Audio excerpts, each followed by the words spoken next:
আজকে একটা ডিজাইন পুলি পিঠা করব। তার জন্য সুজি গুঁড়ো করে নিয়েছি মিক্সিতে, এর সাথে ময়দা মিশিয়েছিলাম, ভালো করে মিশিয়ে নিয়েছি।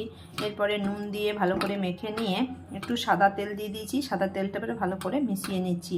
এরপরে জল দিয়ে ময়দা আর সুজিটা ভালো করে মেখে নিয়ে একটা ডো তৈরি করে নেব। আমি লেচি করে নিয়েছি, এরপরে লুচির মতো বেলে নিয়েছি। এবারে চার সাইডটা এবারে চৌকো করে কেটে নিয়েছি। কোনাগুলোতে দেখো চিরুনির সাহায্যে ডিজাইন করে নিয়েছি, চারদিকটায় ডিজাইন করে নিয়েছি। এরপরে এগুলো মুড়বো, এগুলোকে চার সাইডটা এবারে মুড়ে নিচ্ছি। এবারে পিঠাটা পাল্টি করে নিয়েছি, এরপরে মাঝখানে পুর দিয়ে দিয়েছি। এরপরে এগুলো কোনাকুনিভাবে এগুলো মুড়ে নেব।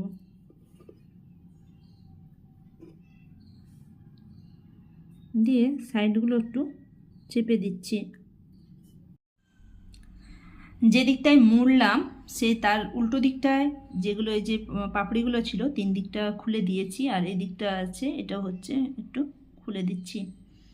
দেখো এটা খুব সুন্দর একটা ডিজাইন তৈরি হয়ে গেছে, দেখতে পেয়েছো? এটা খুব সুন্দর ডিজাইন তৈরি হয়ে গেছে। এরপরে আমি এর মাথার উপরে একটা লং দিয়ে দিচ্ছি। দেখো ফুলটা কি সুন্দর দেখতে হয়েছে। সব পিঠাগুলো বানিয়ে নিয়েছি, এরপরে কড়াইয়ে তেল দিয়ে দিয়েছি। এক একটা করে করে এগুলো ভেজে নেব, কম আঁচে ভাজবো। এগুলো তেলগুলো একটু উপর থেকে দিয়ে দিচ্ছি চামচের সাহায্যে। দু পিঠটা লাল করে ভাজা হয়ে গেছে, এবারে এগুলো ছান্তার সাহায্যে এগুলো উঠিয়ে নিচ্ছি। ভিডিওটা দেখার জন্য ধন্যবাদ।